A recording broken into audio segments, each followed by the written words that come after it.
The following story is based on true events that have happened in the past, are happening right now all over the world, and will happen to you soon. While the story is terrifying, know that each of these disasters could have been prevented. This is how it will go down for most people, but it doesn't have to go down this way for you. In part 2, I will tell this story of what this family could have done to prevent all of these terrible things from happening. Let's say you are the perfect family living the American dream. Dad is an electrical engineer with a six-figure salary. Mom is a nursing assistant, and they have 3 kids, 2 girls, 15 and 12, and a boy, 7. They have a cat named Fluffy and a dog named Betsy. They live in a nice home, in a nice neighborhood, and the value of their home is well above the mortgage they have on it. They have health insurance and 2 pension funds they contribute to. They also own a BMW, a minivan, a motorcycle, and a small powerboat in the garage. Week 1. One day, Mom drives to the local mall to pick up some groceries. The first thing she notices is that a quarter of the stores in the mall have shut down. When she starts shopping at the grocery store, she is shocked to see the price of a loaf of bread has gone from $2 to $5. Milk went from $3 a quart to $7.50 a quart, and ground hamburger went from $3 a pound to $9. All in all, her weekly grocery bill has more than doubled from last week. At dinner that night, Mom tells Dad about the rising cost of food, but Dad has some worrying news too. The company he works for is planning to lay off 20% of the workforce. Not to worry, Dad has seniority, and he won't be one of the employees that will lose their job.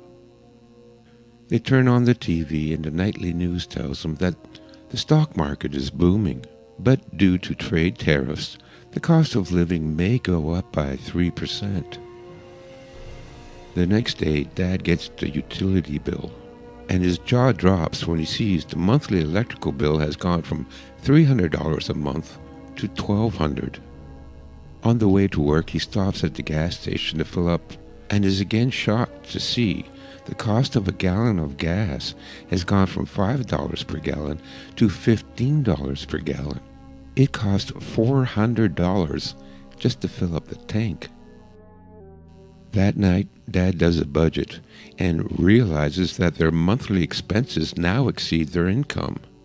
They need to tighten the belt, and so the first thing to go is the eldest daughter's music lessons, then middle daughter's dance lessons, and also Junior's karate lessons.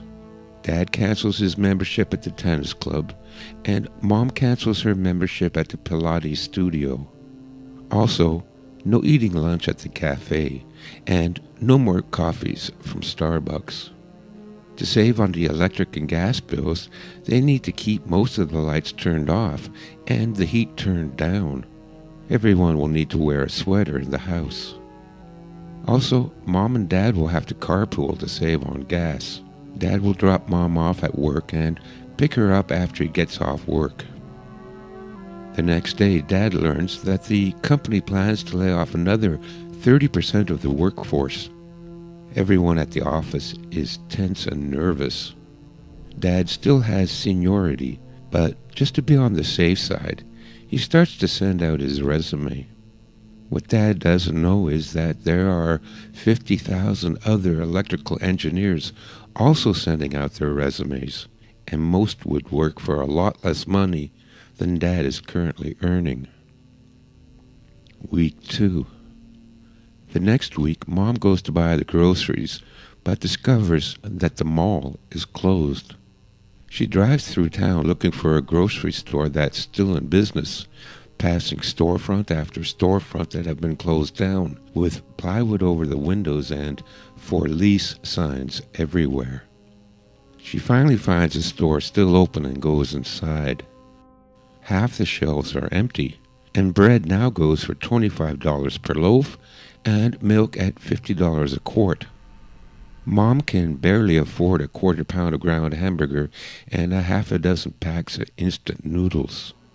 Mom also buys a couple of cans of cat food, figuring if she mixes it in with the noodles, no one will notice. At least it will be enough to feed the family for a few days. When she exits the store, she is confronted by dozens of women and children begging for food. Mom rushes past the beggars with her small supply of groceries and notices groups of men lurking in the parking lot. Mom ducks down between the cars and carefully makes her way back to her car, gets in and speeds away, with men running down the road after her. That night, there is a banging on the front door. It's their neighbor Bob from 3 doors down. He's begging for food. He tells them he's been let off and his family hasn't eaten in 3 days. He's wild-eyed and desperate. Mom scoops a bowl full of noodles and cat food into a baggie and gives it to him. "That's all we can spare, I'm sorry," she says. Later that night, they hear a gunshot. Bob has committed suicide. Dad decides they need to sell the motorcycle, the boat, and the extra car. But everyone is selling, and no one has money to buy. He sells the $15,000 motorcycle for $200. The car fetches $250, and no one wants the boat. Not enough money to even buy a week's worth of food. The only thing that still has some value is gold and silver. They go through Mom's jewelry case to find anything with gold or silver in it. Mom hands Dad her engagement and wedding rings. Dad decides they also need to cash in their retirement plans. The jewelry and retirement funds should last them 2 months.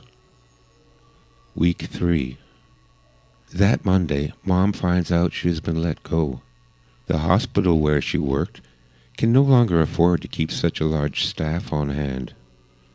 Mom waits in the hospital cafeteria that no longer serves food all day for her husband to come and pick her up. The next day, Dad arrives at work to find his co-workers gathered outside the front doors that had been locked, with a sign in the window that simply said, "Out of business." No one was even allowed in to clean out their desks. There will be no severance pay and no pension. That night, Dad calls all his friends, business associates, college alumni, and even high school friends he hadn't seen in 20 years, asking for help finding work. Dad never received even one response from the 300 resumes he'd sent out. But the story is always the same. Everyone is being laid off, and no one is hiring. But one person told Dad if he goes to the closed-down mall and waits in the parking lot, there's a chance he'll be hired as a day laborer, doing construction or yard work. Dad left the house at 4 a.m. to walk the 6 miles to the mall, where he milled about with 80 other men until 10 at night. He did that every day for a week, but no one came around to offer any work, and Dad didn't go back. That night, there was the sound of breaking glass and yelling coming from down the street. The sky in the distance lit up from the fires started in some of the abandoned houses. There were no longer any emergency sirens. The police, ambulance, and fire departments were not responding to 911 calls. The next morning, Dad gets some tools and lumber from the garage and boards up all the ground floor windows. He goes in the attic and retrieves Great-Grandpa's 1911 Colt .45 that he had brought back from the war. There were 6 bullets in the box, and Dad loaded them in the magazine. Mail was no longer being delivered to homes, and Mom had to bicycle 5 miles to the post office once a week to pick up the mail. There was a letter from the township announcing that property taxes had been quadrupled and made retroactive, and that they now owed $9,000 in back taxes. The electric bill had doubled again. Instead of having 2 months' worth of money to pay expenses, they were now 6 months behind. There was nothing left to do but to sell the house.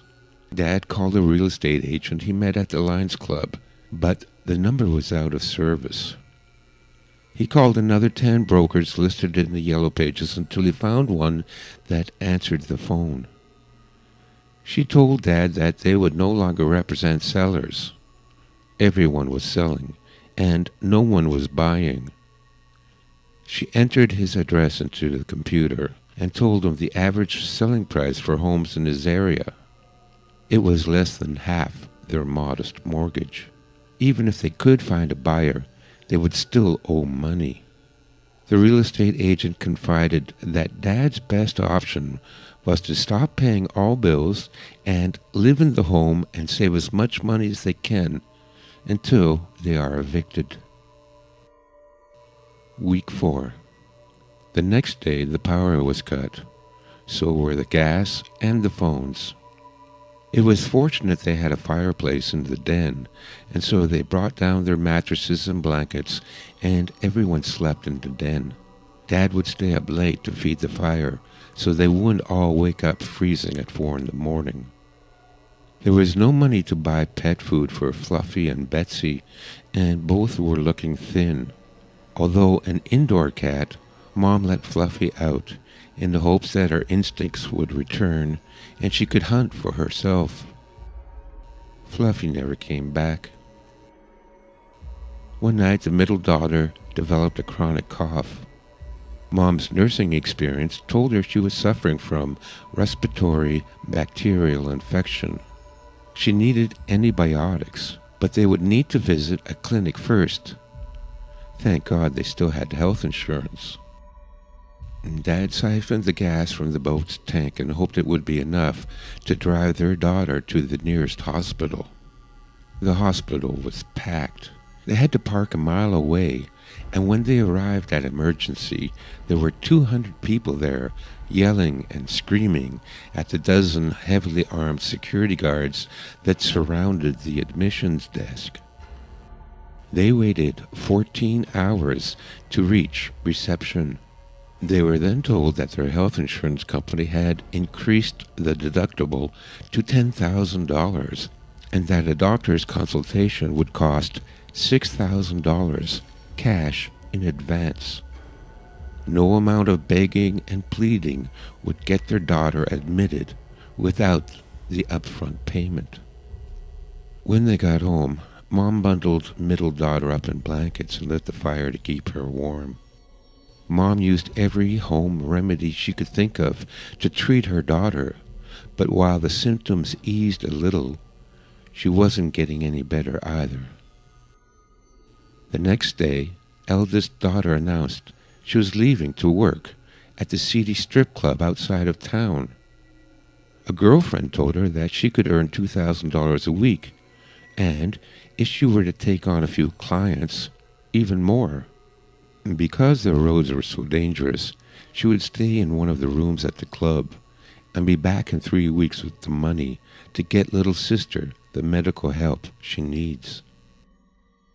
Dad said absolutely not. He would not sell his 15-year-old daughter into prostitution. But after much arguing and tears, Mom and daughter convinced Dad that there really was no other way. That eldest daughter was going to save her sister's life and save the family, and that everyone must sacrifice in order to survive. Week 5. A week after eldest daughter left, Dad walked down the street going door to door to see if any of his neighbors still had phone service. The once tidy and quaint neighborhood looked like a war zone. More than half the homes had been abandoned, each with a large pile of garbage and discarded furniture in the front yard. Several had been burnt down. When he knocked on the doors of those houses that didn't look abandoned, no one answered. Several times he heard movement inside, but no one answered the door. Finally, he found a home that answered the door, shotgun in hand. It was Jeff, one of the fathers he would see at his daughter's dance recitals. Jeff still had a functional landline that he allowed Dad to use. Dad first called the Strip-O-Rama and asked to speak to his daughter. The woman who answered told Dad that she no longer worked there, that she left with her boyfriend and no one knows where they went. That's all Dad could find out, but he knew eldest daughter would never leave the family. A sickening realization sunk in that she was probably trafficked into the sex slave trade. There would be no way to find her. Dad next called his uncle, who had a big house outside of town and whom he hoped would allow him and his family to move in with him. But there was no answer. Finally, Dad called a government information helpline where a recorded message informed callers that until further notice, all government services were suspended, that a homeless area had been designated underneath the highway overpass, and that emergency food supplies will be distributed every Thursday. That night, middle daughter passed away from her illness.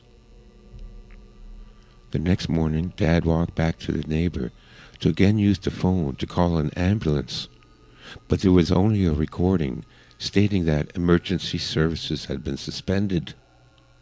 Dad called hospitals and funeral homes, but there was no answer. When he arrived home, there was an eviction notice on the front door. Mom was found rocking back and forth, with her remaining child held in her arms. She was silent, her face frozen in despair. Dad buried middle daughter in the backyard. Then he loaded the minivan with clothes, blankets, and sleeping bags, some camping supplies, and what little food they had left. Dad picked up Mom and carried her to the van, with the little boy following behind. Dad told Mom that they had to be strong and survive. They still had a young son to take care of, and that eldest daughter will be okay and find her way back to them soon. But Mom said nothing and continued to stare out the window. Dad stapled a note on the front door in case his eldest daughter came home, saying, "We have gone to the overpass homeless camp. Look for our van. Love, Dad." Before they left, Dad found Betsy the dog, dead, curled up on her favorite blanket in the kitchen near her empty food bowl. He buried her next to his daughter. They drove to the designated homeless area where there were hundreds of cars, campers, trucks, and tents under the overpass. They slowly drove along the overpass looking for a spot to park, passing dozens of open fires surrounded by people huddling for warmth. Dad cooked some instant noodles on the propane stove and put on a brave face for Mom and his son, and told them so long as they stick together as a family, everything will be all right. Mom didn't reply and continued to stare into the distance.